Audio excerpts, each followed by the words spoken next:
नारद ने आकर पूछा कि कात्यायन जी आप क्यों आराधना कर रहे हो, किस लिए?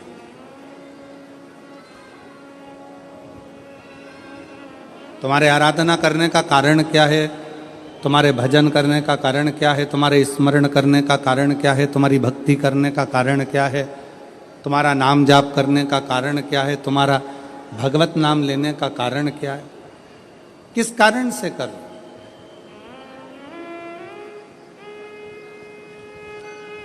कात्यायन ऋषि बोले कि मैं बार बार जन्म ले रहा हूँ, फिर मर रहा हूँ, फिर जन्म ले रहा हूँ, फिर मर रहा हूँ, फिर मेरे प्राण छूट रहे हैं, फिर जन्म ले रहा हूँ।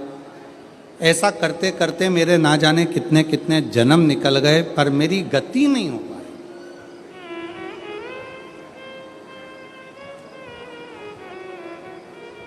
कितने जन्म निकल गए, कितने।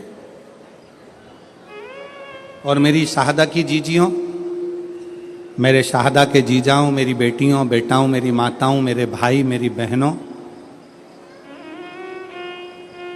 मेरे सखा मेरे बांधव, एक बात बहुत सावधानी से स्मरण में लीजिएगा।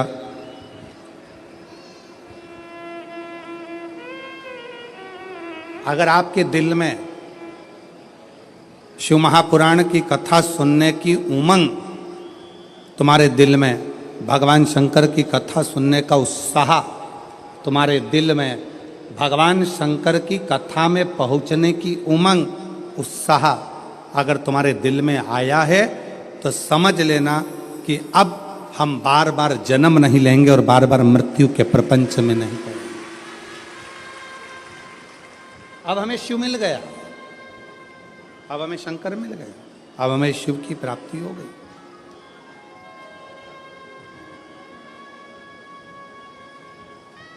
प्यार किसको कहते हैं, प्रेम किसको कहते हैं?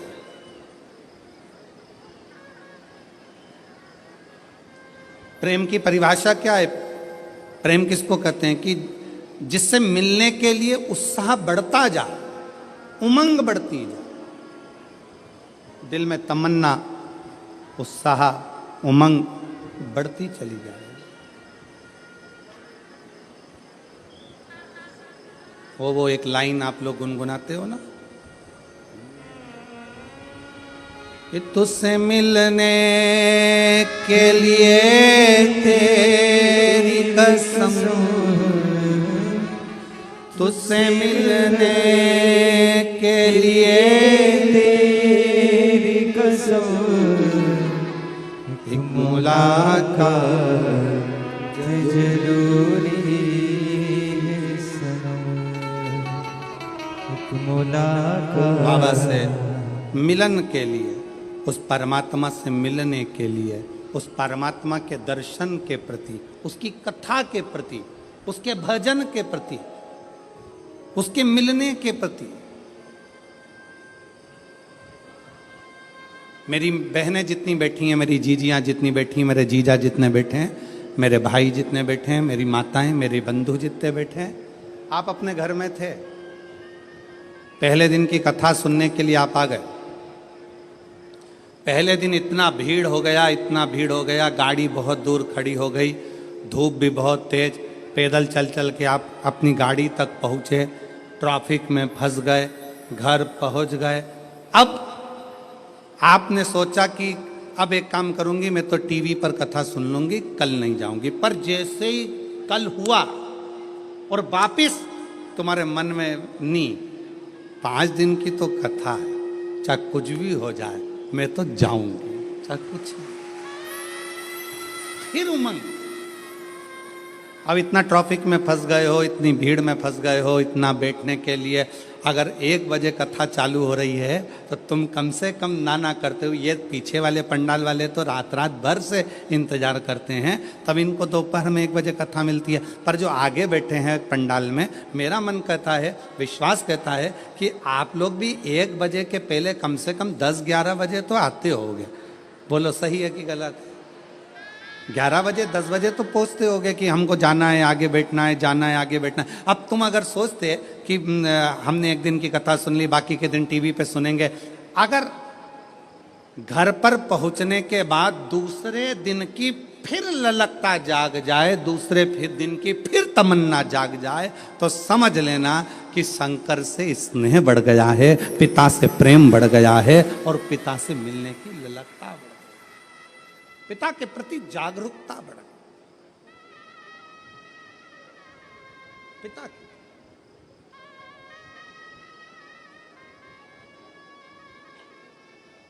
उससे मिलन की आस बढ़ गई, उससे मिलन की।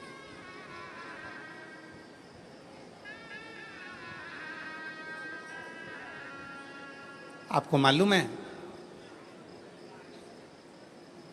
लंका का राजा रावण शंकर भगवान के कैलाश पर्वत को क्यों उठा रहा था? किस लिए? उसके रास्ते में जाने में दिक्कत हो रही थी, इसलिए। पुष्पक विमान पर बैठकर रावण जा रहा था और कैलाश के ऊपर से विमान उड़ नहीं पा रहा था, तो नीचे आकर खड़ा हो गया और गुस्से में उसने कैलाश पर्वत को उठाना प्रारंभ कर दिया। नहीं,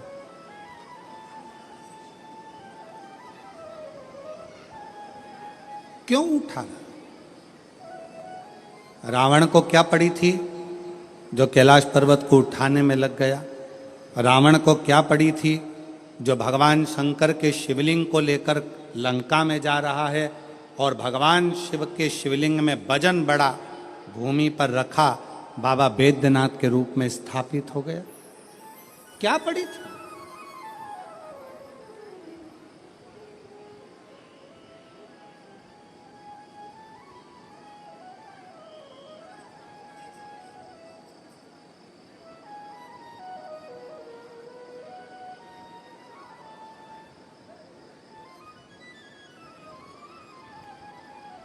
आक्रांताओं ने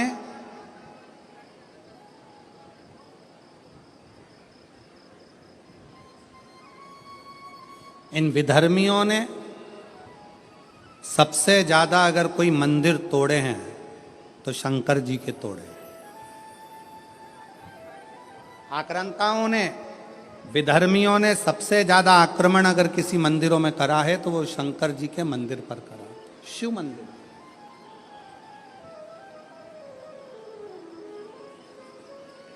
कभी विचार करिएगा,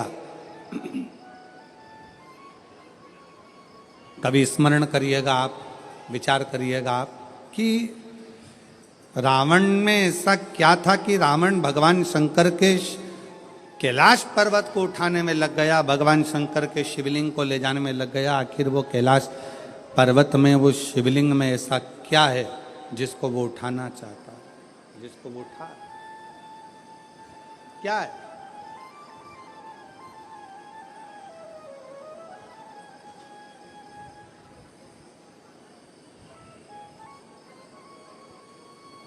शिव महापुराण की कथा कहती है रावण ने अपने भाई कुबेर को सताकर कुबेर के सिंहासन को छुड़ा लिया।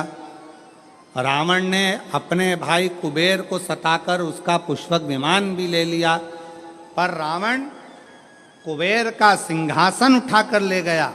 रावण कुबेर का पुष्पक विमान लेकर चले गया, पर रावण कुबेर के सिंहासन पर बैठ नहीं पाया। रावण कुबेर के सिंहासन पर, कुबेर की गादी पर बैठ नहीं सका, बैठ नहीं पाया।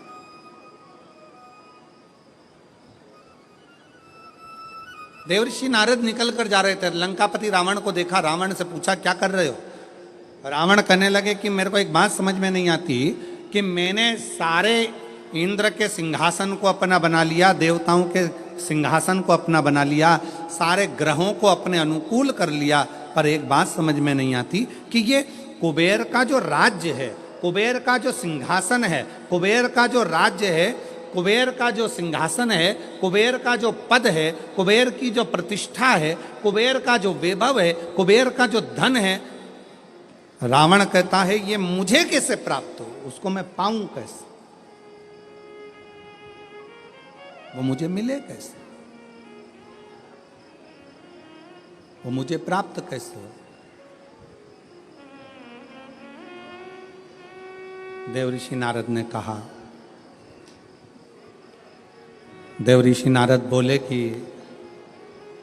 रावण, क्या तुमको मालूम है कि कुबेर की सत्ता, वैभव, लक्ष्मी, धन, संपदा कहाँ पर है? रावण ने पूछा, आप बताओ नारद जी की वो सत्ता, वो वैभव, वो पद, वो प्रतिष्ठा कहाँ है? देवऋषि नारद के मुख से निकल गया कि जो कैलाश पर्वत है, जिस पर्वत पर भगवान शंकर विराजमान होते हैं, उस पर्वत के ठीक नीचे कुबेर का पद, कुबेर की प्रतिष्ठा, कुबेर का वैभव, कुबेर की लक्ष्मी, कुबेर का धन, सब कैलाश पर्वत के नीचे।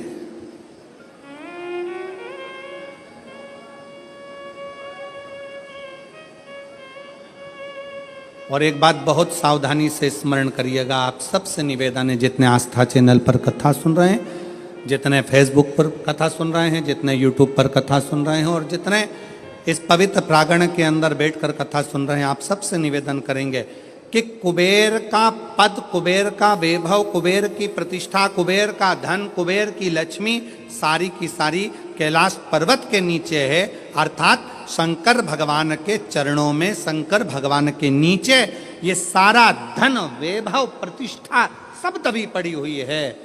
इसलिए लंका का राजा रावण मालूम पड़ने पर कैलाश पर्वत को उठाने लगा कि इसके नीचे से मैं लक्ष्मी को, वैभव को, धन को छुड़ा लूंगा, खींच लूंगा।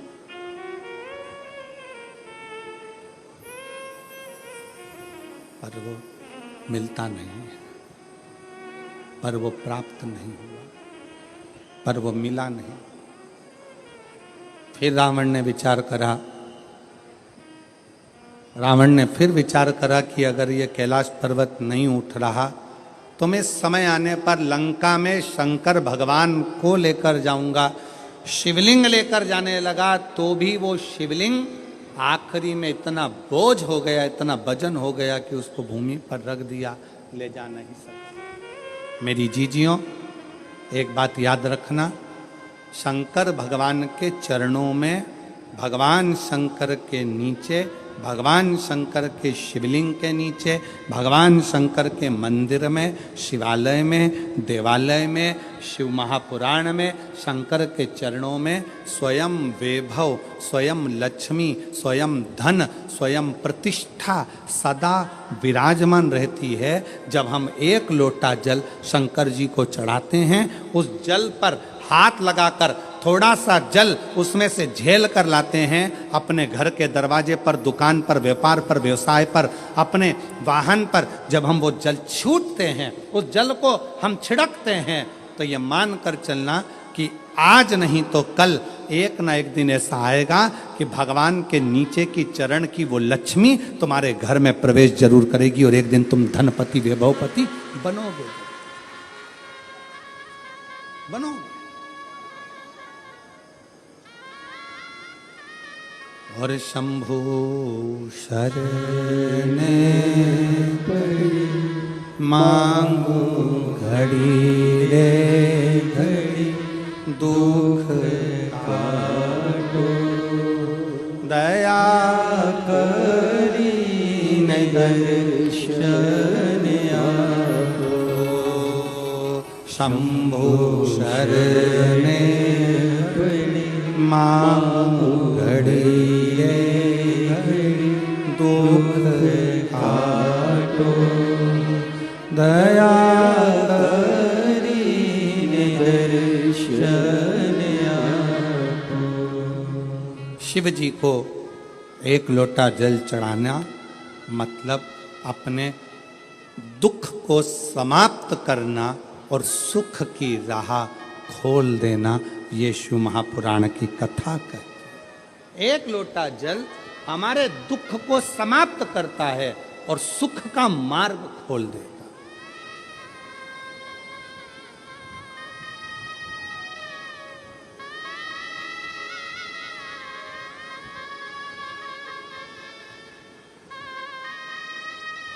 जितने लोग यहाँ आज लगभग 5 लाख से ऊपर शिव भक्त यहाँ पर बैठे हुए हैं। पंडालों की कैपेसिटी से ज़्यादा भरे पड़े, जितने अंदर उससे ज़्यादा बाहर अपना अपना चादर छाता लगा लगा कर लोग बैठे हुए हैं। कुछ गाड़ी के अंदर बैठकर कोई कहीं कोई पेड़ों की छाँव में, कोई बिल्डिंगों की छाँव में, जहाँ तहाँ लोग बैठे।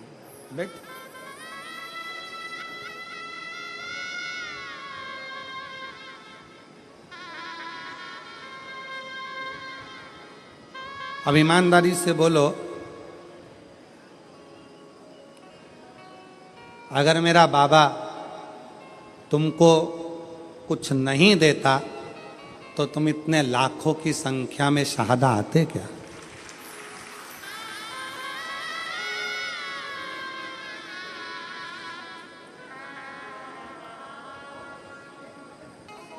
खाली न जाता कोई दर से तुम्हारे, खाली न जाता कोई दर से तुम्हारे, मैं भी खड़ी हूँ नदी पाहे फसा, अपने हृदय से लगा लो, गिरा जा रहा उठा लो,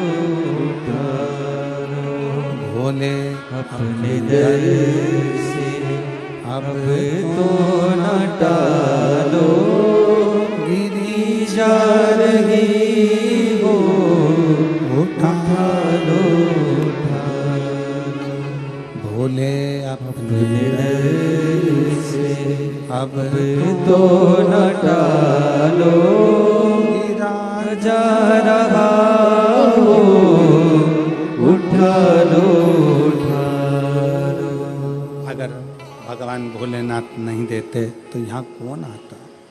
कौन आता?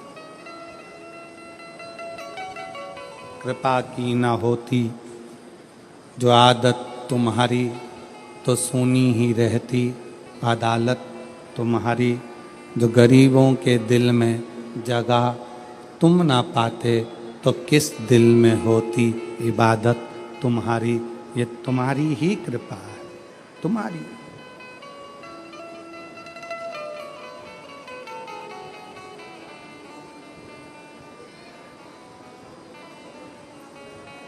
लंका का राजा रावण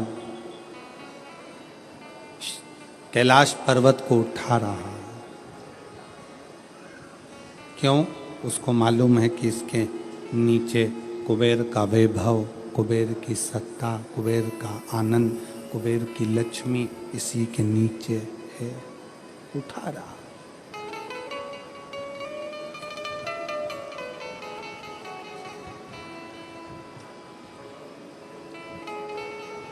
उठा नहीं कैलाश पर्वत, हिला नहीं कैलाश पर्वत, उठ ही नहीं पाया कैलाश पर्वत, नहीं।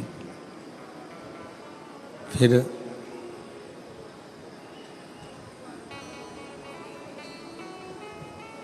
हार गया।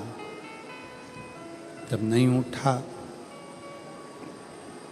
हाथ दब गया, हार गया।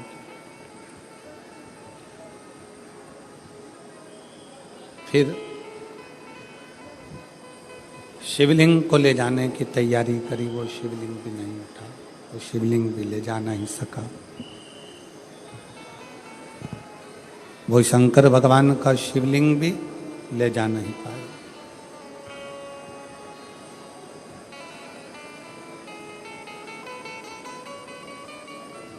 इन हाथों की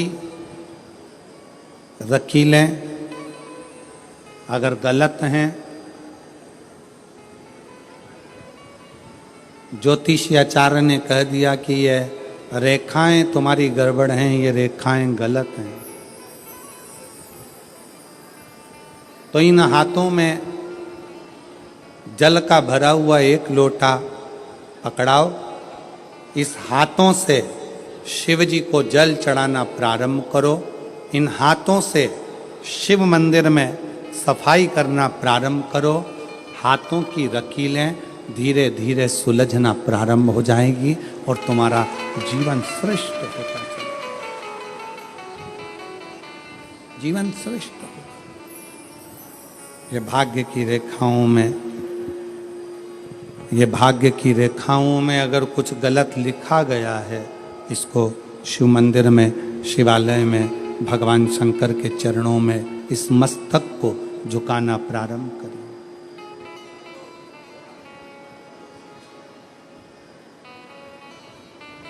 सुलझना प्रारंभ।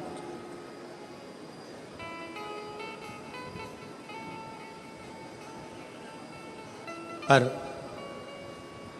उसमें सबसे मूल है अपने मन का संयम।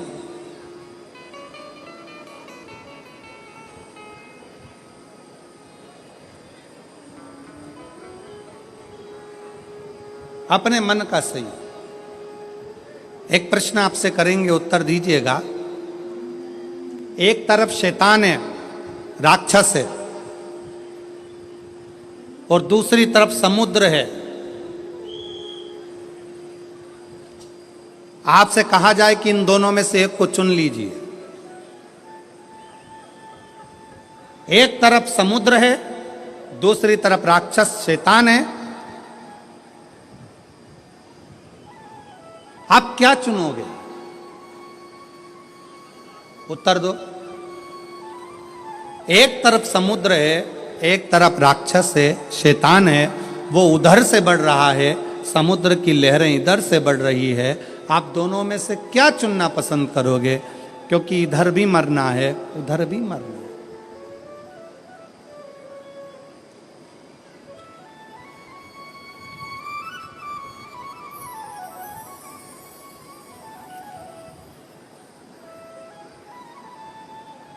क्या चुनो?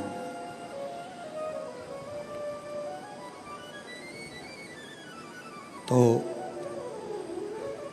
हो सकता है आप में से आधे लोग कहें कि हम समुद्र को चुन लेंगे, कोई कहे हम राक्षस को, शैतान को चुन लेंगे। पर शिव महापुराण की कथा कहती है कि समुद्र कितना गहरा है ये आपको मालूम नहीं है, पर वो राक्षस, वो शैतान कैसा है ये आपको मालूम है।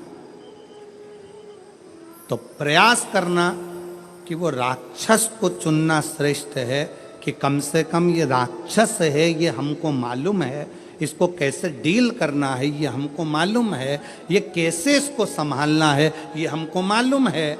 हम उस राक्षस को छोड़कर अगर समुद्र के पास जाएंगे, दिख तो अच्छा रहा है, लहरें भी अच्छी लग रही है, पर यह कितना गहरा होगा और कितनी गहराई में ले जाएगा और कब समाप्त कर देगा पता नहीं चल पाएगा, पता नहीं चल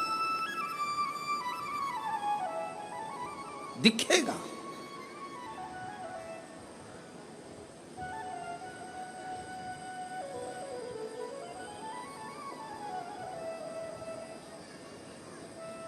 एक बहुत अच्छी कथा आती है। एक गांव का व्यक्ति अपना गांव छोड़ रहा है। क्यों? उसकी फैक्ट्री थी, बिक गई, उसका व्यापार था, बंद हो गया। परिवार वाले भी उसको चोट दे दी, परेशान कर दिया।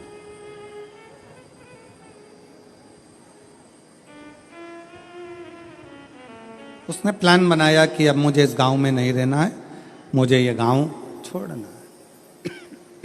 मुझे गांव छोड़कर जाना है।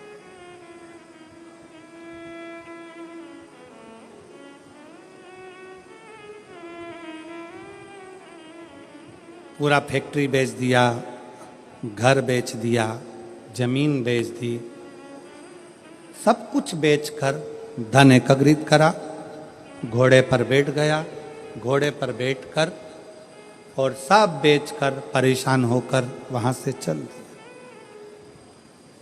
60 किलोमीटर दूर दूसरा गांव था, वहां पहुंच गया। गांव में जाकर देखा तो गांव के लोग आम के पेड़ के नीचे, पीपल के पेड़ के नीचे बैठे हुए हैं, बातचीत कर रहे हैं, सब आपस में बातें कर रहे थे। इस व्यक्ति ने अपना घोड़ा रोका, घोड़ा रोककर नीचे उतरकर उनके पास जाकर बैठा और बैठकर उसने पूछा, भैया एक बात पूछना चाहता हूं, क्या आप मुझे बताओगे? बोलो क्या बात पूछना है, क्या पूछना चाहते हो? भैया ये बताओ यहां के लोग कैसे?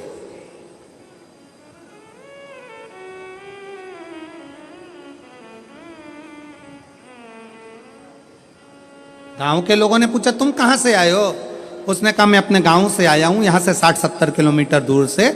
मेरा सारा अब वो गांव मैंने छोड़ दिया है और मैं सोच रहा हूं कि कोई गांव में जाकर बसना है, मुझे किसी गांव में जाकर रहना मुझे।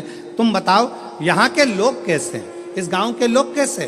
तो गांव के लोगों ने पूछा कि तुम हमसे पूछ रहे हो कि यहाँ के लोग कैसे हैं, पहले तुम बताओ कि तुम जो अपना गांव छोड़कर आए हो वहां के लोग कैसे थे?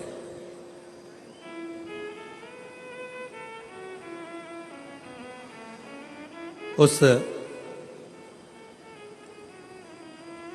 व्यक्ति ने कहा वहां हमारे गांव के लोग इतने दुष्ट, पक्के रावण, कंस की औलाद, इतने गंदे, इतने गंदे पूछो मत। झूठ, प्रपंच, बेईमानी, छल सब उसमें भरा हुआ। अच्छा हाँ, अब आप बताओ आपके गांव के लोग कैसे हैं? तो उन्होंने कहा भैया तुम जो बोल रहे हो बिल्कुल वैसे की वैसे ही हमारे गांव के लोग भी हैं। अब उसने मन में सोचा कि अपना गांव का सामान बेचकर आया और यहाँ के लोग भी ऐसे ही हैं, तो क्या मतलब यहाँ रहने से, और आगे बढ़ा। 200 किलोमीटर दूर आगे जाने पर फिर एक गांव में पहुंचा। एक गांव में पहुंचा तो वहां पर लोग बैठे हुए थे, बातचीत कर रहे थे। ये उतर कर फिर गया, इसने जाकर पूछा क्यों भैया क्या बात है? गांव के लोगों ने पूछा तुम कौन हो? मैं 200 किलोमीटर दूर मेरा गांव था, सब कुछ बेचकर मुझे बसना है, कोई अच्छा गांव ढूंढ रहा हूं। अच्छा तो अब ये बताओ कि आपके गांव के लोग कैसे हैं? उसने कहा हमारे गांव के लोग, हाँ पहले ये बताओ कि तुम्हारे गांव के लोग कैसे थे? घोड़े पर बैठा हुआ व्यक्ति ने कहा मेरे गांव के लोग, हाँ। उसने विचार करा, अभी पहले वालों को बताया ऐसा ऐसे थे, इसने अब अपनी बात को पलट दिया और यहां पर बोला मेरे गांव के लोग एकदम संत तुकाराम जैसे, मेरे गांव के लोग एकदम संत नामदेव जी जैसे, मेरे गांव के लोग मीराबाई जैसे, मेरे गांव के लोग तुलसीदास जैसे, मेरे गांव के लोग तो इतने धर्मात्मा, इतने पुण्यात्मा, इतने भजन करने वाले, इतना कीर्तन करने वाले, इतना मंत्र जाप करने वाले, मेरा गांव का लोग इतना सत्यवादी, पूछो मत। इतने में फिर इसने पूछा अब बताओ तुम्हारे गांव के लोग कैसे हैं? तो सारे गांव वाले एक जैसे बोले बस हमारे गांव के लोग भी तुम जैसा बता रहे हो ना बिल्कुल वैसे की वैसे ही है। हमारे गांव के लोग भी धर्मात्मा है, हमारे गांव के लोग भी पुण्यात्मा है, हमारे गांव के लोग भी सत्कर्मी हैं, हमारे गांव के लोग भी संत तुकाराम जी जैसे हैं, हमारे गांव के लोग भी संत नामदेव जी जैसे हैं, हमारे गांव के लोग भी मीराबाई जैसे हैं। तब उस व्यक्ति के दिमाग में आया कि ये बिल्कुल सत्य है। आप कितने भी गांव बदल लो, आप अपनी कितने भी घर बदल लो, आप अपने रिश्तेदार को छोड़कर दूसरे शहर में जाकर बस जाओ, तुम जैसे होगे वैसे ही दुनिया के लोग मिलेंगे। आप अच्छे हो तो दुनिया अच्छी मिलेगी। कितने बदलोगे? शहादा छोड़ा पूना चले गए, पूना छोड़ा मालेगांव चले गए, मालेगांव छोड़ा लातूर चले गए, लातूर छोड़ा नागपुर चले गए, नागपुर छोड़ा मुंबई चले गए। और वहां पर भी जाकर के हम तो जैसे थे हमारे गांव के लोग जैसे पहले थे, जैसे हमारे आसपास के लोग ईर्ष्या रखते थे, जैसे हमारे गांव के लोग वैसा करते थे, वैसे की वैसे यहाँ मिल रहा है। उसका कारण क्या है? ना शहादा बुरा है, ना मालेगांव बुरा है, ना पुणे बुरा है, ना नागपुर बुरा है, ना भोपाल बुरा है, ना इंदौर बुरा है। बुरा कौन है? हमारी सोच कि हम दिन भर एक दूसरे में बुराइयां ढूंढते रहते हैं। मेरा पड़ोसी ऐसा, मेरा रिश्तेदार वैसा, मेरा देवर ऐसा, मेरी देवरानी ऐसी, मेरी जेठानी ऐसी, मेरा परिवार ऐसा, मेरा कुटुंब ऐसा, मेरा कबीला ऐसा। हम दिन रात अपने गांव में रहकर, अपने घर में रहकर भी हम दिन भर बुराई ढूंढते थे। तो तुम अच्छे से अच्छे बंगले में जाकर रह लो, वहां भी तुमको बुराई ही मिलेगी। तुम अच्छे से अच्छे 5 स्टार होटल में रह लो, वहां पर तुमको बुराई ही मिलेगी। और जब तुम्हारी आदत हो गई छोटे से घर में भी अगर तुम दिल बड़ा रखकर प्रेम के साथ रहते हो ना, तो तुम जहां रहोगे ना, वहां पर भी तुमको आनंद की अनुभूति होती रहेगी, प्रसन्नता मिलती रहेगी वहां पर।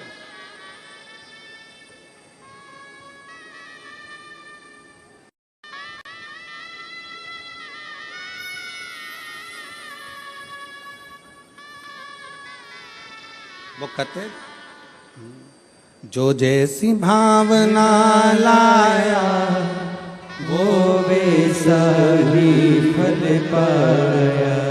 जो जैसी भावना लाया वो वैसा ही फल पाया। नहीं खाली उसे लौटाया वो मन ही मन हर्षाया। और कर दिया माला माल काशी वाले ने लुटा दिया भंडार। काशी वाले ने लुटा दिया भंडार। काशी वाले जिस भावना से, जैसी सोच लेकर, जैसा विचार रखकर, जैसा व्यवहार रखकर आप आओगे, वैसा सुख आपकी जिंदगी का एक पत्र है। देखिए,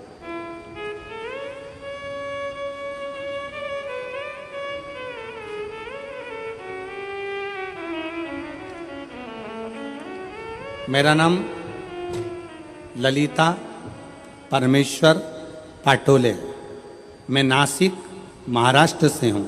मेरा मोबाइल नंबर ये है। मेरा नाम ललिता परमेश्वर पाटोले, मैं नासिक महाराष्ट्र से हूँ। मेरा मोबाइल नंबर ये है। कहीं बैठी हों तो हाथ हिला सकती हैं, और अगर कहीं बैठी हों तो बेलपत्र लेने के लिए आ सकती हैं। बाबा, मेरे पति, पत्र को आप लोग एलईडी पर पढ़ सकते हैं। कहीं एलईडी है उन पर पत्र चल रहा है, एलईडी पर पत्र पढ़ सकते हैं। बाबा, मेरे पति आर्मी से रिटायर हैं। वे अब रिक्शा चलाते हैं और पढ़ाई भी करते हैं। आर्मी से रिटायर होने के बाद मेरे पति रिक्शा चलाते हैं और पढ़ाई भी करते हैं। 2023 को नासिक में कथा चल रही थी, जब दादा बाबू भूसे ने उस पवित्र कथा का लाभ हमको दिया था। हम लोग नासिक के उस पवित्र कथा को सुन रहे थे। मेरे पति आपको नहीं मानते थे, ना मेरे पति आपको जानते थे ना मानते थे। गुरुदेव, उनका विश्वास नहीं था, क्योंकि मिलिट्री में सर्विस करते थे। जैसी सोच थी वैसे अनुकूल वो रहेगा। मैंने अपने पति से कहा, आप भले कथा सुनने मत जाओ, मुझे पंडाल के बाहर छोड़कर आ जाओ। मेरे पति मुझे पंडाल के बाहर छोड़ने आते थे, चले जाते थे। तब वो तीसरे दिन पंडाल में भीड़ के वजह से रुक गए। उन्होंने कहा, भीड़ ज़्यादा है, वापस लेने कैसे आऊँगा? तो उन्होंने गाड़ी खड़ी कर कर तीसरे दिन की कथा में पंडाल में ही रुक गए। पंडाल में रुके। उस दिन धूलिया से एक औरत पैदल आई थी। उसे देखकर मेरे पति के आंखों में आंसू आए। बाबा सबकी सुनता है। उसने उस स्त्री से पूछा, तुम पैदल चलकर धूलिया से नासिक आई हो, तुम्हें बाबा ने क्या दिया? उस महिला ने कहा, मैंने जो मांगा था मेरे भोलेनाथ ने दे दिया, इसलिए मैं पैदल चलकर नासिक तक आई हूँ। नासिक तक आई हूँ। मेरे पति को लगा मैं आर्मी से रिटायर हूँ, अब रिक्शा चलाता हूँ, पर मेरी कोई सरकारी नौकरी नहीं लग रही है, मेरे बेटे की भी नौकरी नहीं लग रही है। आज कथा का तीसरा दिन है। आज मैं पृथ्वी पर बैठकर, पंडाल में बैठकर बाबा से विनय करता हूं, अगर कुबरेश्वर बाबा शंकर जी की कथा में अगर प्रबलता है तो वो मेरी भी नौकरी लगा दें और मेरे बेटे की भी लगा दें। गुरुदेव, बेटे का मेडिकल बार बार रुक रहा था, नासिक में उसका मेडिकल होने वाला था और मेरे पति ने तीसरे दिन की कथा में बाबा से गुहार लगाई। लोग कहते हैं कि यह शिव महापुराण का पंडाल है। मेरे पति ने कहा, वो सियोर वाला महाराज इतना दमदारी से बोलता है, मतलब शिव पुराण की कथा में शंकर खुद कथा करता है, अगर उसके सामने बैठकर बोला जाए तो बाबा सुनता जरूर है। मेरे पति ने गुहार लगाई और बाबा से प्रार्थना कर कर मेरे पति कथा सुनकर आ गए। जब पूरी कथा हो गई, कथा सुनकर हम लोग घर आए। घर आने के बाद मेरे बेटा एक एग्ज़ाम दे रहा था, एग्ज़ाम का रिजल्ट जिस दिन हम घर पर आए शाम को, उसी दिन बेटे का शाम को फ़ोन आ गया कि पिताजी मेरा सिलेक्शन आर्मी में हो गया, बाबा की कृपा से मैं सिलेक्ट हो गया। गुरुदेव, आर्मी में तो सिलेक्ट हो गया। मेरे पति बोले एक बार सीहोर जाना है, वहाँ पर जाकर बाबा से अर्जी लगाना है। कथा सुनी, 15 दिन बाद सीहोर पहुँच गए। सीहोर में कंकर शंकर की पूजन कर कर कहा, बाबा तूने मेरे बेटे की तो नौकरी लगा दी, बस मैं बचा हूँ, आर्मी से रिटायर हुआ हूँ, रिक्शा चलाता हूँ, तू मेरी और नौकरी लगा दे। बाबा की ऐसी कृपा हुई कि बाबा की कृपा से आज ऐसी करुणा, सीहोर से आने के बाद 3 महीना भी पूरा नहीं हुआ और बाबा की कृपा से मेरा बॉम्बे के अंदर मेरा सिलेक्शन जेल के प्रहरी के रूप में हो गया और मैं बाबा को यहाँ प्रणाम करने के लिए आया हूँ। मेरे बेटे की भी फोटो लगा रहा हूँ और मेरी भी फोटो लगा रहा हूँ, दोनों की लगा रहा हूँ। अब बेटे की फोटो देखो जिसका मिलिट्री में हुआ और जेल प्रहरी के रूप में जिनका हुआ रिक्शा चलाते चलाते, उनकी भी फोटो उन्होंने खुद की लगाई। एक बार जोरदार ताली बजाकर साथ बताएं। एक लाइन अच्छी लिखी है,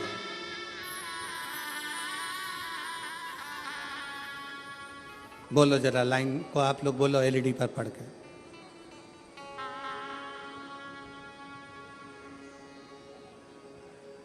बोलो बोलो जरा, टीवी पर देख के बोलो।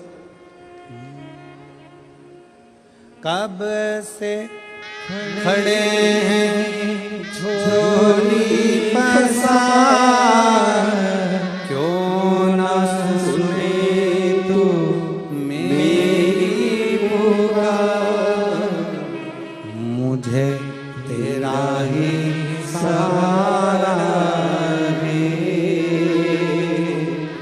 मेरे भोले बाबा, मुझे तेरा ही सहारा है, मेरे भोले बाबा। कब से खड़े झोली पसार, क्यों न सुने तू मेरी पुकार, मुझे तेरा ही सहारा है, मेरे भोले बाबा।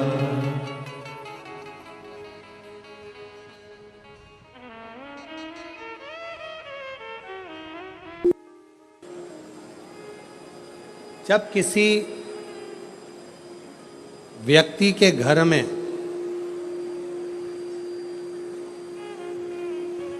एक बेटी का जन्म होता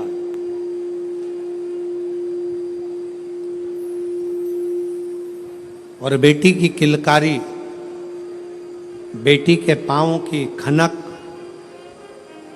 बेटी के किलकारी पाँव की खनक, बेटी के चरण जब किसी के घर के अंदर आते हैं और यदि शिव कृपा से, भगवान की करुणा से, भगवान की दया से माता पिता उस बेटी की परवरिश कर कर उसका कन्यादान अगर कर देते हैं तो उस माता पिता का भी अगला जन्म नहीं होता, वो इस जन्म और मृत्यु के प्रपंच से छूट गए। अब इससे सरल क्या हो सकता है, जरा विचार करिएगा जरा। बहुत सावधानी से इस कथा का स्मरण करिएगा, बहुत ध्यान से सुनिएगा कि बड़े बड़े तपस्वी तप करने जा रहे हैं, साधना वाले साधना करने जा रहे हैं, उपासना वाले उपासना करने जा रहे हैं, व्रत वालों ने व्रत रखा, साधना वालों ने साधना करी, तपस्या वालों ने तपस्या करी, और कंदराओं में बैठकर कोई संत बन गया, कोई साधु बन गया, कोई तपस्वी बन गया, कोई साधक बन गया, कोई उपासक बन गया। किस लिए? कि हम जन्म और मरण के प्रपंच से छूट जाएं। पर शंकर भगवान ने माता पार्वती की साक्षी में कात्यायन ऋषि से कहा कि जब किसी गृहस्थी के घर में एक बेटी का जन्म होता है और उस बेटी की परवरिश जब माता पिता करते हैं, बेटी के किलकारी जिसके घर में गूंजती है और बेटी के चरण जिसके घर में पड़ते हैं, और बेटी का जब कन्यादान होता है तब माता पिता फिर कोई जन्म नहीं लेते, वो माता पिता परमात्मा की शरणागति का सुख भोगते।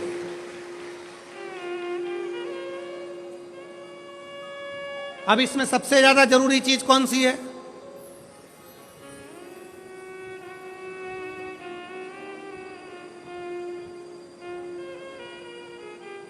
एक बहुत ध्यान देने वाला विषय है, थोड़ा ध्यान दीजिएगा। दक्ष प्रजापति के घर में 60 कन्याओं का जन्म हुआ। उसके बाद दक्ष प्रजापति भगवान से कह रहे हैं, देवी जी से कह रहे हैं, मां मेरे घर में एक लड़की और देना, एक बेटी और चाहिए मुझे। मां जगत जननी दुर्गा कहती है कि तेरे घर में बेटी कहां से आएगी, मैं खुद तेरे घर में बेटी बनकर जन्म लूंगी। सती आई। दक्ष प्रजापति ने शंकर जी का अपमान करा, दक्ष प्रजापति ने देवताओं का अपमान करा, दक्ष प्रजापति ने अपशब्द कहे, दक्ष प्रजापति ने गाली दी, दक्ष प्रजापति ने ताना दिया, दक्ष प्रजापति ने आड़ा टेढ़ा बहुत सारी बातें कही। अब दक्ष प्रजापति को तो नरक जाना था, दक्ष प्रजापति को तो नरक भोगना था। पर दक्ष प्रजापति के घर में बेटियों का जन्म हुआ था, दक्ष प्रजापति ने बेटियों का कन्यादान किया था, इसलिए शंकर भगवान का अपमान करने के बाद भी दक्ष प्रजापति नरक नहीं भोगा है। दक्ष प्रजापति मरण शीश कटने के बाद बकरे का मुख लग गया और बकरे का मुख लगने के बाद भी स्वर्ग भोगा है, वो दक्ष प्रजापति है, क्योंकि बेटी का जन्म ही प्रबल है।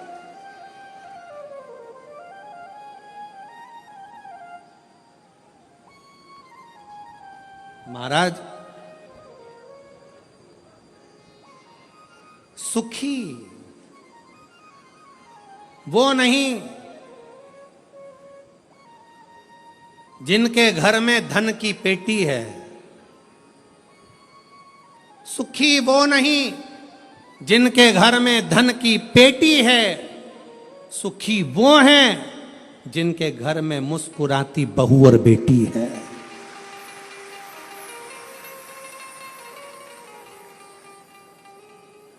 जिनके घर की बहुओं के चेहरे पर प्रसन्नता हो, जिनके घर की बेटियों के चेहरे पर मुस्कुराहट हो, समझ लेना कि उस घर में भले धन ना हो पर वो शंकर की कृपा उसके घर में सदा बनी हुई है, सदा।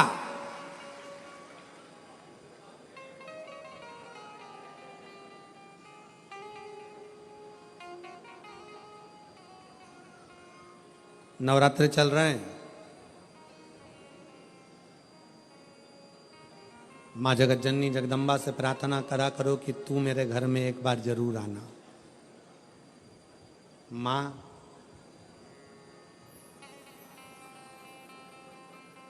प्रत्येक घर के अंदर एक बेटी का जन्म जरूर होना चाहिए। माँ और बाप को दूसरा जन्म नहीं लेना पड़ेगा, वो भगवान शंकर के धाम में खूब आनंद के साथ कैलाश पर बैकुंठ में स्वर्ग के सिंहासन पर बैठेगा, स्वर्ग सिंहासन। मैं माननीय विधायक महोदय श्री राजेश दादा पांडवी जी को जब पहले दिन की कथा में पांडवी जी आए, बेटी उनके साथ में थी, पूजन कर रही थी बेटी भी, देखकर मुझे बहुत खुशी हुई, बहुत। ऐसा लग रहा था जैसे शंकर भगवान अशोक सुंदरी के साथ बैठकर आराधना कर रहे हों, शिव की स्तुति कर रहे हैं। मैं पांडवी जी को इसका लिए धन्यवाद देता हूं, साधुता,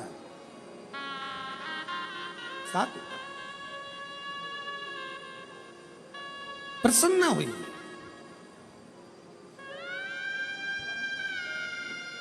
बेटे के जन्म पर जितने नगाड़े बजवाते हो उससे दुगना नगाड़ा बेटी के जन्म पर बजवाना। क्यों? बेटे का जन्म हुआ है तो दूसरी बार जन्म तुम्हें पृथ्वी पर लेना पड़ेगा, वापिस आना पड़ेगा और अपना कर्म का भोग भोगना पड़ेगा, फिर जन्म लेना पड़ेगा। पर घर में अगर एक बेटी का भी जन्म हो गया तो दूसरी बार जन्म नहीं लेना पड़ेगा, इसलिए ज्यादा नगाड़े बजवाना कि अब मेरा आखिरी जन्म है, अब जन्म नहीं लूंगी। अगर बेटी का घर में जन्म हो गया तो अब जन्म नहीं लूंगी। बहारो फूल बरसाओ, मेरे घर बेटी आई है, मेरे घर बेटी आई है। फिर से जन्म नहीं पाऊं, मेरे घर बेटी आई है, मेरे घर बेटी आई है। हिमालय राज के घर में जब पार्वती जी का जन्म हुआ, कहते हैं दुनिया के यहाँ पर जन्मदिन की पार्टी एक दिन की होती हो, दुनिया के यहाँ जन्मदिन की पार्टी 2 दिन की होती हो, 2 महीने की होती हो, 4 महीने की होती हो, हर साल जन्मदिन पे होती हो। हिमालय राज के यहाँ जब तक पार्वती जी का कन्यादान नहीं हो गया तब तक रोज पार्वती जी के जन्म का उत्सव मनता था, प्रतिदिन प्रतिदिन।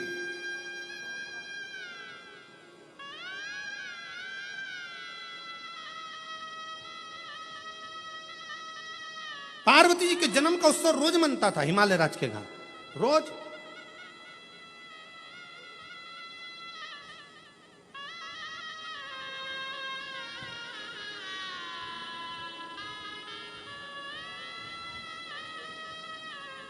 एक दिन इंद्र के मन में आया और इंद्र ने जाकर पूछ लिया हिमालय राज से, इतनी प्रसन्नता क्यों है? हिमालय राज ने कहा, बड़ी प्रसन्नता का विषय यह है कि आज मेरे घर में बेटी का जन्म हुआ है। तो बेटी तो तुम्हारी 7 वर्ष की हो गई, जन्मदिन तो जब जन्म हुआ था तब मनाना था, तुम तो रोज जन्मदिन मनाते हो बेटी का, रोज जन्मदिन, प्रतिदिन। हिमालय राज ने कहा, शास्त्र कहता है एक बेटी जब घर में, रसोई घर में एक बेटी जब अपने घर के अंदर बैठकर भोजन करती है तो कहते हैं 1000 अश्वमेध यज्ञ का फल उसे प्रतिदिन प्राप्त होता रहता है, प्रतिदिन। अरे दुनिया वालों से पूछो कि नवरात्रि में कन्या भोज क्यों कराते हो, दुनिया वालों से पूछो कि नवरात्रि में बेटियों को क्यों ढूंढने जाते हो, दुनिया वालों से पूछो कि नवरात्रि की अष्टमी और नवमी पर कन्या का पूजन क्यों करते हो। क्योंकि दुनिया वालों को यह मालूम पड़ना चाहिए कि देवी भागवत में लिखा है, एक कन्या एक बेटी जब किसी के घर में मुख झूठा करती है, एक बेटी एक कन्या जब किसी के घर में भोजन करती है तो उसके भंडारे कभी खाली नहीं रहते। इसलिए कन्या पूजन किया जाता है, इसलिए बेटी का पूजन किया जाता है।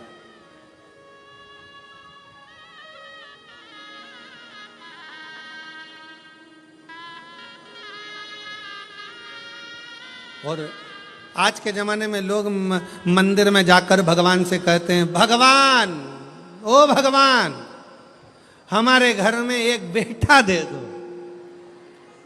एक बेटा। और बाजू में खड़ी हुई लक्ष्मी जी नारायण जी से बाजू में खसक के बोलती है, कितना मूर्ख है, बेटा मांग रहा है। और रोज मंदिर में आकर कहती, लक्ष्मी दे दो। और बहू को चाहिए क्या?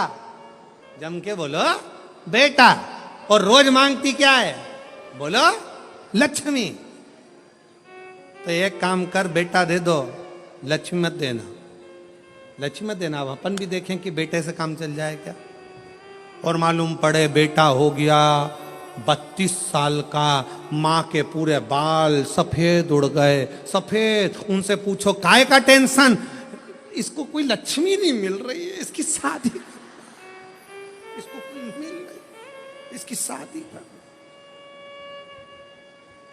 लक्ष्मी जी से कहा आप जाओ ना, इसके घर में शादी करना है बेटे की, कोई लक्ष्मी। तो इसने मांगा ही था कि मेरे को बेटा दे दो, बेटा दे दो। लक्ष्मी नहीं मांगी थी, बेटा मांगा था। तो कोई तो इसके घर में शादी करेगा। तो कहाँ करेगी, आएगी।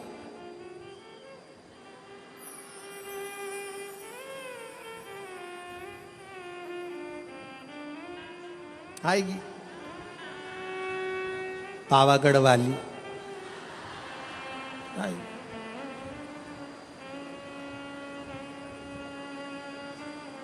तुलजा आई, इसके घर में आई,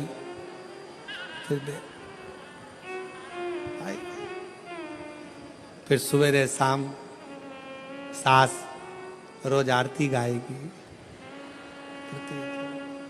अम्बे तू है जगदम्बे काली, जे दुर्गे शहादा वाली, तेरे ही गुण गाए भारती। हो मैया हम सब उतारे तेरी आरती। तेरे घर के सास ससुर पे बीड़ पड़ गई बड़ी है भारी, पति देव पर ऐसे टूटे जैसे सिंह सवारी। अरियो बच्चों को धोने वाली, सुबह शाम चिल्लाने वाली। क्यों चिल्ला चोट करे, देखे फिर कहा ये रोती। अरे मांगा क्या था, अरे खुश होना है। जितने लोग शिव महापुराण की कथा को श्रवण कर रहे हो, तुम्हारे घर में बेटी ने जन्म लिया है, तो खूब नगाड़े बजाकर खुश होना। अगला जन्म नहीं, अगला जन्म शिव के चरण में होगा, शंकर के चरण। छोड़ गए जन्म और मरण के प्रपंच से, छूट गए।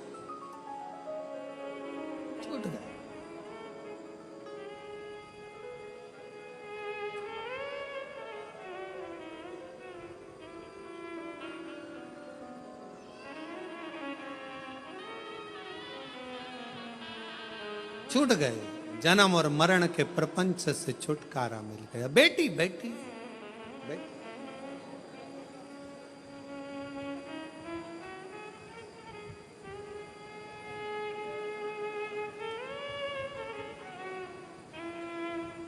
शिव पुराण कह रही है, भगवान शंकर का चरित्र कह रहा है। अपने विश्वास को, अपनी दृढ़ता को इतना पक्का करो, अपने भरोसे को इतना प्रबल, इतना पक्का करो कि भगवान शिव का दर्शन, भगवान शंकर की चरणारविंद की रज आप और हमको प्राप्त हो सके।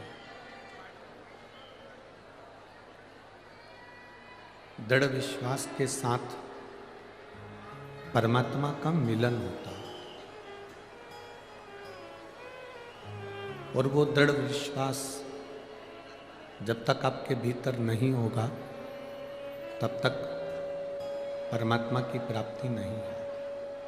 विश्वास, दृढ़ता, ये सबसे मूल है। जिस समय पर हमारी दृढ़ता, हमारा विश्वास मजबूत हो जाता है, प्रबल हो जाता है, तब शिव को ढूंढने के लिए हमें कहीं जाना नहीं पड़ता। भगवान शंकर को ढूंढने के लिए कहीं नहीं जाना पड़ता। जैसे ही विश्वास हमारा पक्का हुआ, दृढ़ता हमारी मजबूत हुई, हम शिव को ढूंढने के लिए नहीं जाएंगे, बल्कि देवाधिदेव महादेव शिव स्वयं हमको ढूंढने के लिए इस मृत्यु लोक में आए। एक भरोसे पर, एक विश्वास पर, एक दृढ़ता पर। ये शिव महापुराण की कथा है। आप जितना जितना भरोसे को दृढ़ी रखोगे, आप जितना जितना विश्वास को दृढ़ी रखोगे, आप जितना जितना अपने भरोसे को परमात्मा के श्री चरणारविंद की ओर मन को स्थिर कर कर रखोगे, उतना परमात्मा के मिलन में देरी नहीं होगी। आप सभी ने भगवान शिव का दर्शन किया होगा। आप सबने भगवान शंकर का दर्शन करा होगा कि शिव जी की जो जटा है वो बड़ी विशाल है। आज कथा का विराम दिवस है, बहुत सावधानी से कथा सुनना। हमने पहले भी कथा में कहा, आखिरी दिन जैसे मेहमान जाते हैं तो अपने घर के बच्चों को कुछ देकर जाते हैं, उसी तरह बाबा की कथा जब विराम होकर जाती है तो कुछ ना कुछ देकर जरूर जाती है।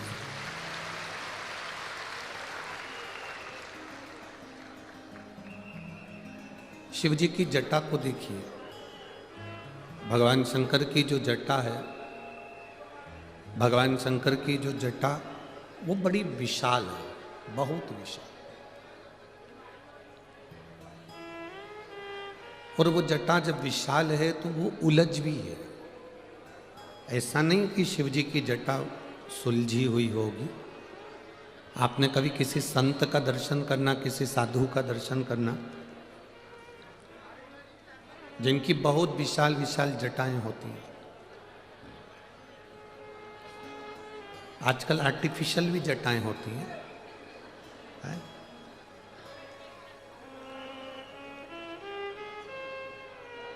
ये जितनी आर्टिफिशियल जटाएं हो गई हैं, इन्होंने हमारे संतों की जटाओं को नीचे की ओर ला दिया।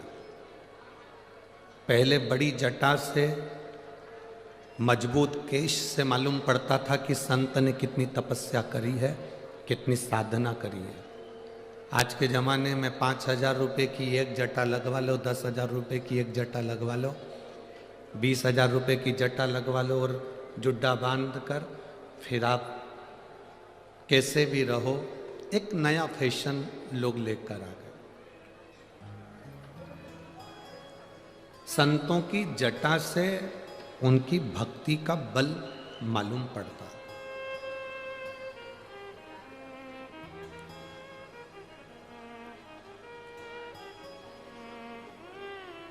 कभी आपने स्मरण करा होगा, ब्रज के संत, परम पूज्य संत शिरोमणि संत, संतों के मुकुट मोर कहेंगे हम तो, परम पूज्य श्री राजेंद्र दास जी महाराज जी। सुनिए कथा राजेंद्र दास जी महाराज जी की। परम पूजनीय संत शिरोमणि श्री राजेंद्र दास महाराज जी, उनकी जटा का जब आप दर्शन करेंगे तो उनकी जटा का जब हम दर्शन करते हैं तो वो जटा का जब वो कथा करते हैं व्यासपीठ पर बैठकर, परम पूज्य संत श्री राजेंद्र दास जी महाराज जब व्यासपीठ पे बैठकर कथा का वाचन करते हैं तो उनकी जटा का दर्शन कर कर ऐसा लगता है कि स्वयं शंकर की जटा में से गंगा बह रही है और वो कथा का वाचन कर रही है। अभी ब्रजभूमि में जब कथा थी कौशिकला में, तब परम पूज्य संत शिरोमणि श्री राजेंद्र दास जी महाराज जी के पावन चरणों का दर्शन हुआ और उनसे जब मिलना हुआ तो ऐसा लगा जैसे कोई शिव की गंगा उनके कंठ से, उनकी वाणी से बह रही।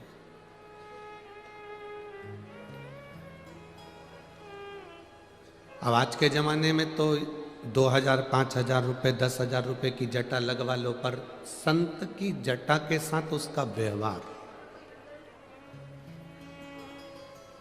संत की जटा के साथ में उसका गुण, संत की जटा के साथ में उसकी वाणी बता देती है कि संत कितने उच्च स्वरूप के हैं। अब आज के ज़माने में कोई 5,000 रुपये की एक जटा लगवा लो, 10,000 रुपये की एक जटा लगवा लो, और फैशन में तुम कितनी भी जटा लगवा लो, पर वो कहते हैं ना, कौवा को कितना भी नहवा के गोरा कर दो, आखिरी वो काऊ काऊ तो कर ही जाता। संत की पहचान अलग है, साधु की पहचान अलग है।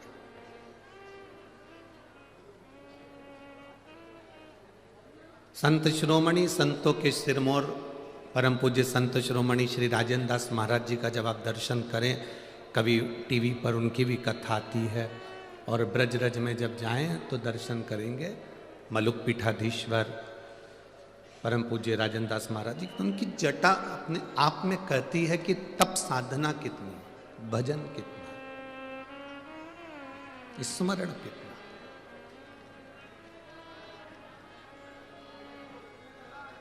शंकर जी के मस्तक पर जो जटा है, वो जटा सुलझी हुई नहीं है, उलझी हुई है। उलझी हुई जटा में से गंगा की धार बह रही है। करें दर्शन आप लोगों ने किसी फोटो में, किसी मूर्ति में, उलझी हुई जटा में से गंगा की धार बह रही है। पार्वती जी ने शिव जी से पूछा कि तुम्हारी जटा को मैं सुलझा देती हूं, आपकी इस जटा को लाओ मैं सुलझा दूं। देवाधिदेव महादेव ने कहा, पार्वती तुम चाहे कितना भी प्रयास कर लेना, पर यह जटा सुलझने वाली नहीं, ये जटा सुलझेगी नहीं। तुम चाहे जितना प्रयास करो, पर यह जटा नहीं सुलझेगी। पार्वती जी भी जिद पे अड़ गई कि आज मैं जटा सुलझा कर मानूंगी। शिव जी को लेकर माता पार्वती जी गंगा जी के घाट पर पहुंच गए।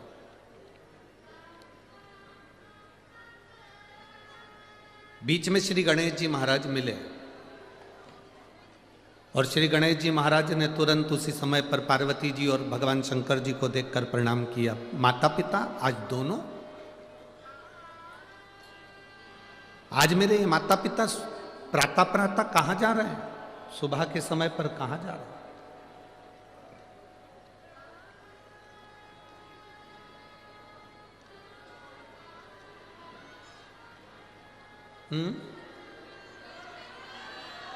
ऐसी हटा दो,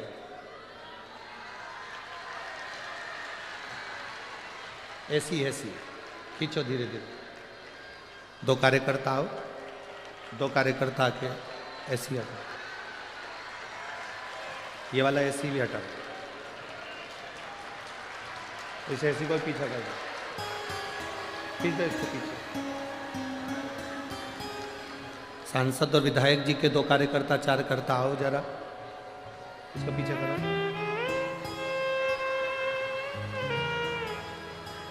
पीछे करो ना, पेचकस से कसा है। अच्छा, बुला के उसको खोलो।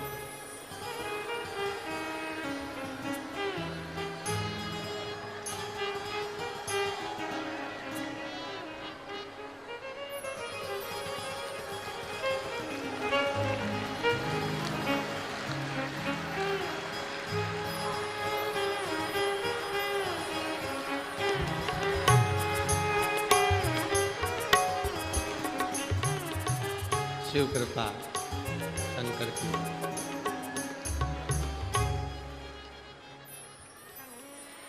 सांसद महोदय, विधायक जी, कौन सी नदी का पानी पीते हैं ये साहब?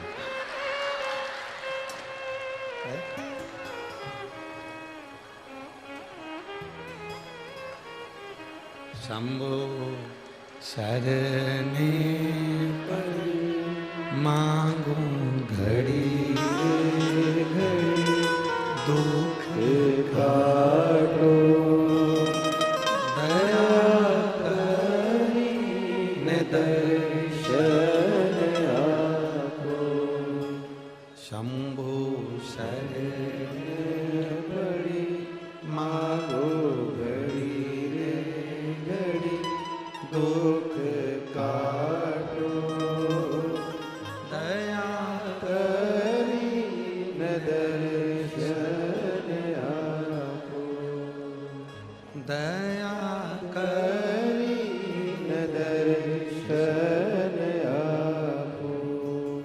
शिव कथा कह रही है, भगवान शंकर का संवाद कह रहा है, शिव महापुराण की कथा कह रहा है।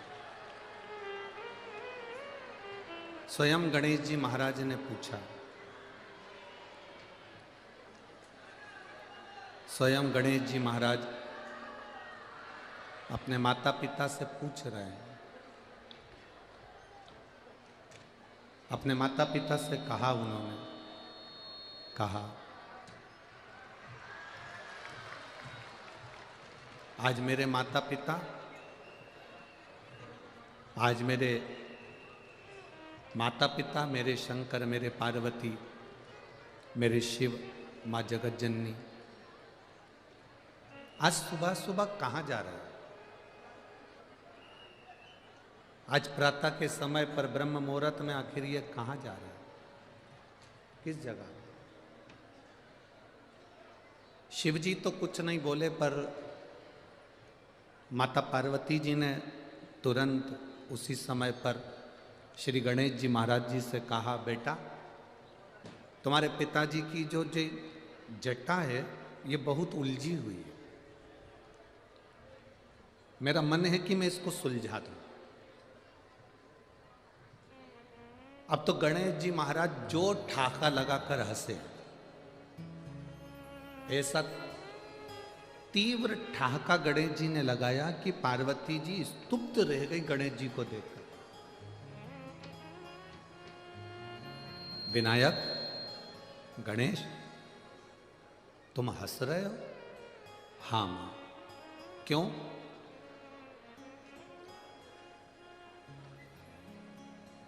गणेश जी ने कहा, मां जितनी जटा उलझी हुई है उतने पिताजी उलझे हुए हैं। तुम जटा सुलझा सकती हो पर पिताजी को नहीं सुलझा सकती। बहुत कठिन है सुलझाना। पार्वती जी भी जिद पकड़कर बैठी थी कि चाहे कुछ भी हो जाए आज भोलेनाथ जी की जटा में सुलझा के रहूं। शिव जी की जटा मुझे सुलझाना है, मतलब सुलझाना। अब गंगा जी के घाट पर पहुंच गए भगवान शिव और पार्वती। पार्वती जी और शंकर जी दोनों गंगा जी के जल में प्रवेश कर गए और गंगा जी के जल में शिव पार्वती दोनों प्रवेश कर कर भगवान शंकर और पार्वती जब गंगा जी के जल में प्रवेश कर कर बैठे, पार्वती जी ने उनकी जटा खोलना प्रारंभ करी। जटा की मात्र एक लट, जटा की मात्र एक लट जटा की पार्वती जी ने खोली, केवल एक लट।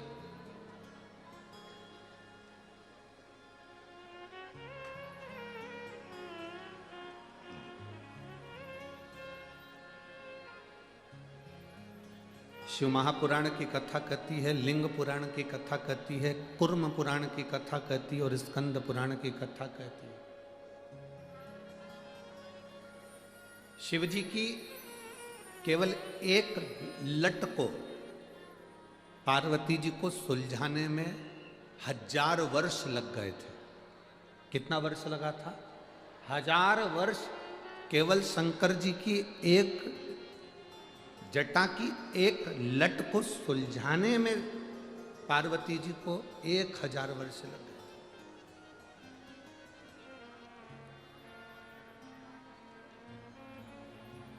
हजार वर्ष निकल गए पर वो लट नहीं सुलझी।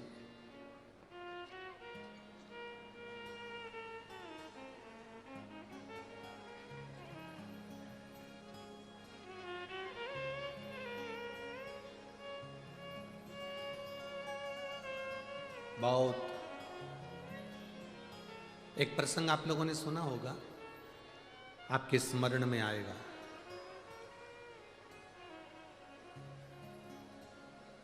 राधा जी का एक भजन आप लोगों ने सुना है? वो भगवान कृष्ण से कहती हैं महाराज, उलझी लट सुलझा जइयो मोहन, मेरे हाथ महे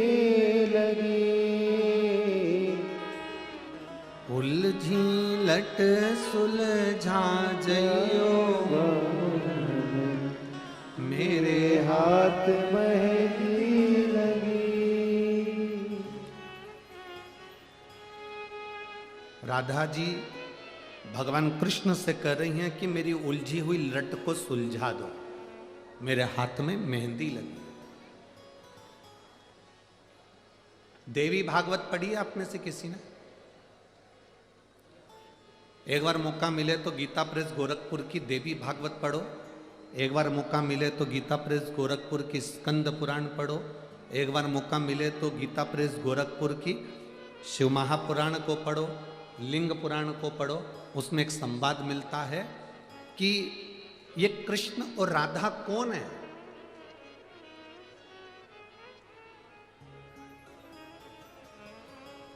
राधा और कृष्ण कौन है?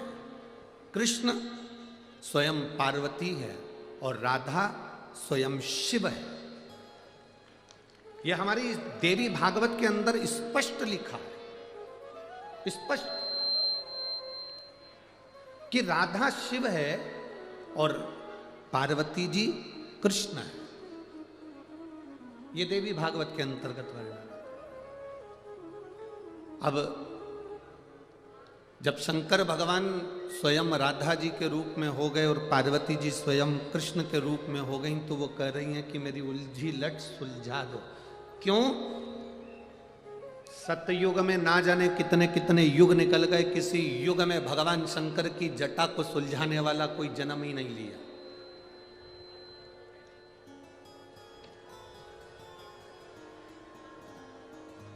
ना जाने कितने कितने युग चले गए, पर शिव जी की जटा सुलझ नहीं पाई। कितने युग, कितने, शंकर भगवान की जटा नहीं सुलझ पाई।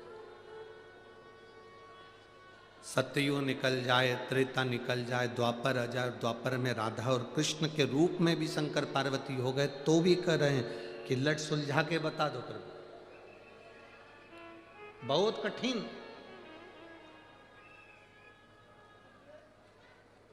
हजारों वर्ष माता पार्वती जी को शंकर जी की लट को सुलझाने में लग गए, हजारों वर्ष। संत, साधु, गुरुजन, तपस्वी, साधक, उपासक सब हाथ जोड़ जोड़ के निवेदन करते रहे माता पार्वती जी से कि ये महादेव के मस्तक की जो लट है ये सुलझ नहीं सकती। पर पार्वती तो जिद पर अड़ी हुई थी, मुझे तो लट सुलझाना है।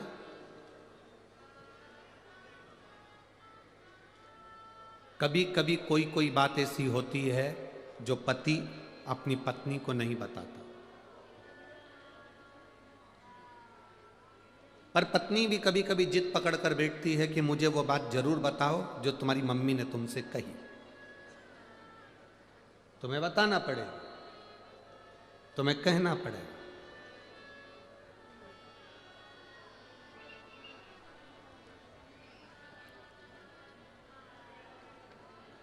दशरथ जी की सास,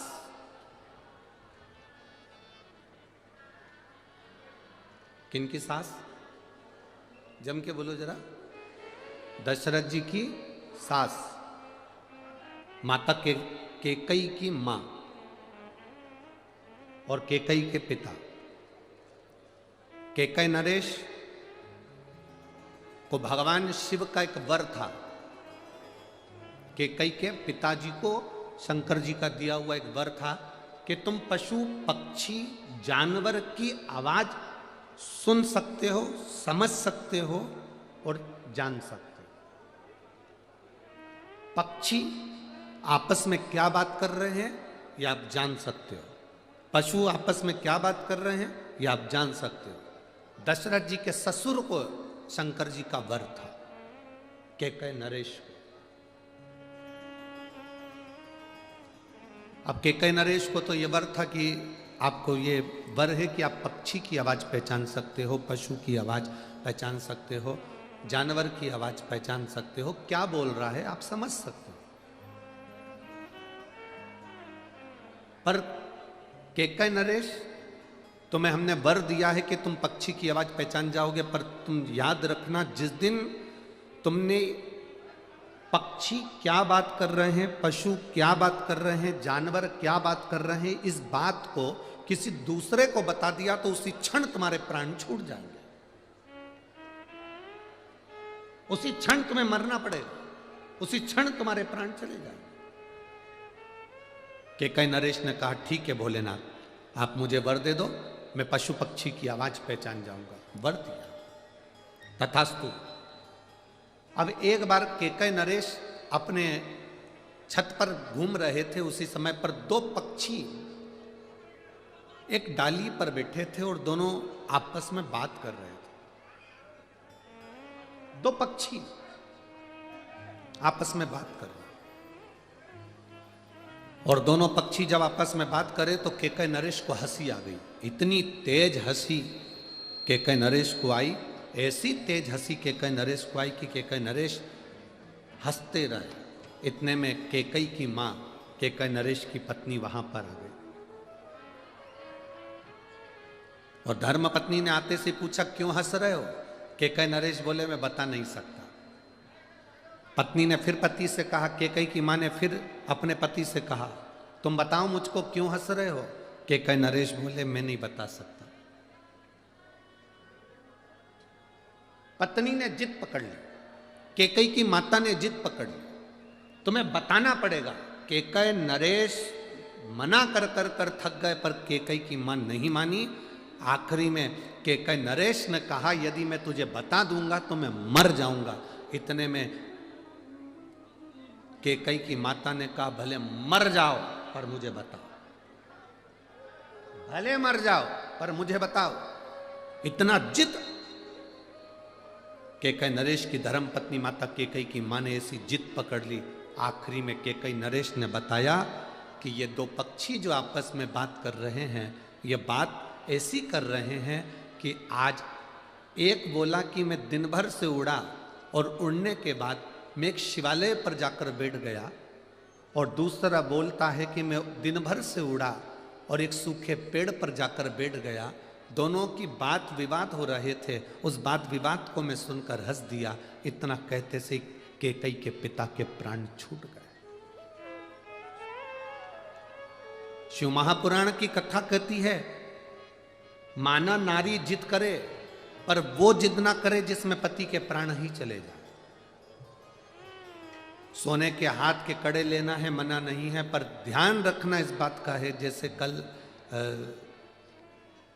माननीय सांसद महोदय श्रीमती नवनीत जी राणा जी ने एक बात कही थी, आपके स्मरण में होगी। उन्होंने क्या कहा था?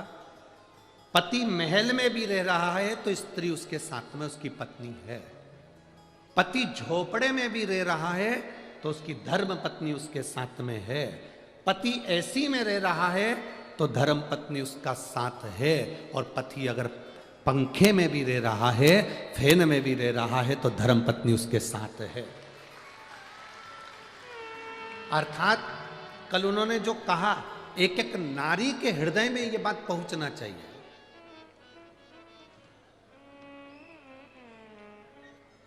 जब ये कल सांसद महोदय इतनी सारी बातें कर रही थी तो हमको तो खुद डर लग रहा था कि अगली बार कथा हमारी होगी कि इनकी होगी। इतनी सुंदर सुंदर बातें ये कहां से बटोर के लाती है, ये समझ में नहीं आता। पर हम तो कहते हैं ये गॉड गिफ्ट है, शंकर जी की कुछ कृपा आप पर बनी है, और हम तो कहेंगे स्वयं अशोक सुंदरी के रूप में शिव की बेटी के रूप में आप हो, तो वो भगवान शिव ही आपको दे देते हैं। आपको भले दुनिया के लोग नवनीत जी राणा कहें, पर हमारी दृष्टि में तो आप शंकर की बेटी अशोक सुंदरी ही हो। ये शिव की कृपा है। अच्छे संवाद, अच्छी बात, अच्छे शब्द स्वयं शिव देता है। आप जो शब्द कह रहे हो वो शंकर देता है, शंकर के सिवा कोई नहीं दे सकता।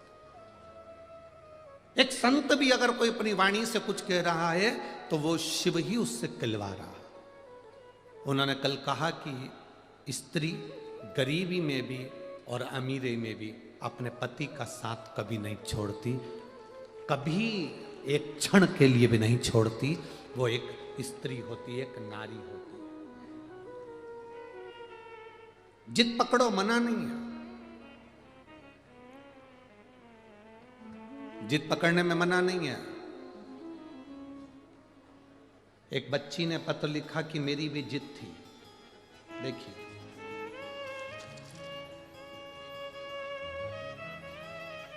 मेरा नाम पलक जोशी है, मैं बलगांव की रहने वाली हूं, मैं 11 साल की हूं। कहीं बैठी हो तो हाथ हिला सकती है। पलक जोशी, मैं 11 साल की हूं। आप मेरा पत्र जरूर पढ़ना, कसम है शंकर जी।